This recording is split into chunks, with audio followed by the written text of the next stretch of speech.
ഇന്ന് 2025 നവംബർ മാസം 10-ാം തീയതി, അതായത് 1201 തുലാമാസം 24-ാം തീയതി തിങ്കളാഴ്ചത്തെ ശുഭാശുഭ ഫലങ്ങളാണ്. ഇന്ന് തിങ്കളാഴ്ച. നിങ്ങളറിയുക, രാഹുകാലം ആരംഭിക്കുന്നത് 7:30 മുതൽ 9 വരെയുള്ള സമയമാണ്. ഇന്നത്തെ സൂര്യോദയം തൃശ്ശൂരിൽ കാലത്ത് 6:26, അസ്തമയം വൈകിട്ട് 5:57. ഇന്നത്തെ ദിനം തിങ്കളാഴ്ചയാണ്, സോമവാരം എന്ന് പറയും. എല്ലാ ശുഭകാര്യങ്ങൾക്കും നാം ഉപയോഗിക്കുന്നു ചന്ദ്രൻ്റെ ദിനം സോമവാരം. ഇന്നത്തെ തിഥി കറുത്തപക്ഷത്തിലെ ഷഷ്ഠി തിഥിയാണ്. വെളുത്തപക്ഷത്തിലെ ഷഷ്ഠിക്ക് വലിയ പ്രത്യേകതയുണ്ട്. അത് സുബ്രഹ്മണ്യ സ്വാമിയുമായി അഭേദ്യമായി ബന്ധപ്പെട്ട് കിടക്കുന്നു. കറുത്തപക്ഷത്തിലെ തിഥി 6-ാം തിഥിയാണിന്ന്, അതിനാണ് ഷഷ്ഠി എന്ന് പറയുക. പക്ഷേ കറുത്തപക്ഷത്തിലെ 5-ാം തീയതി മുതൽ ചന്ദ്രൻ ദുർബലനാണ് എന്നറിയുക.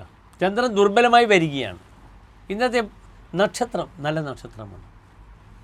ഇന്നത്തെ നക്ഷത്രം പുനർവസു അഥവാ പുണർദം നക്ഷത്രമാണ്. ശ്രീരാമസ്വാമിയുടെ നക്ഷത്രമാണ് പുനർവസു. അതിൻ്റെ ആദ്യത്തെ 45 നാഴിക മിഥുനൻ രാശിയിലും അവസാനത്തെ 15 നാഴികയാണ് കർക്കിടകൻ രാശിയിലും വരുന്നത്. ഭഗവാൻ ശ്രീരാമൻ്റെ നക്ഷത്രമാണ് പുണർദം നക്ഷത്രം. പക്ഷേ ശ്രീരാമസ്വാമി പുണർദം നക്ഷത്രം കർക്കിടകക്കൂറാണ്. പുണർദം നക്ഷത്രം മിഥുനം രാശിക്കാർ വലിയ സുഖിമാന്മാരാണ്, ഭൗതിക സുഖത്തിനെ കാക്ഷിക്കുന്നു. ശ്രീരാമസ്വാമി ശരിക്കൊരു യോഗിയായി ജീവിച്ച ഒരു മഹാപുരുഷനാണ്. ദൈവജ്ഞ എന്നാണ് രാശിയുടെ പേര് തന്നെ. ഇന്നത്തെ ദിനത്തിന് എൻ്റെ പ്രിയപ്പെട്ട പ്രേക്ഷകർക്ക് അത്യാവശ്യം ചെയ്യേണ്ടുന്ന ശുഭകാര്യങ്ങളൊക്കെ തന്നെ ചെയ്യാം. ഇന്നെൻ്റെ പ്രിയപ്പെട്ട പ്രേക്ഷകർക്ക് 11:25 മുതൽ 1 മണി വരെയുള്ള സമയം എല്ലാ ശുഭകാര്യങ്ങൾക്കുമായി സമയം കണ്ടെത്താം. എൻ്റെ പ്രിയപ്പെട്ട പ്രേക്ഷകർ നിർബന്ധമായും ഇന്ന് കാലത്ത് തന്നെ ശ്രീരാമസ്വാമി ക്ഷേത്രത്തിൽ പോകാം, അല്ലെങ്കിൽ മഹാവിഷ്ണു ക്ഷേത്രത്തിൽ പോകാം. തുളസിമാല, അവൽ നിവേദ്യം, പാൽപ്പായസം വഴിപാടായി സമർപ്പിക്കുക.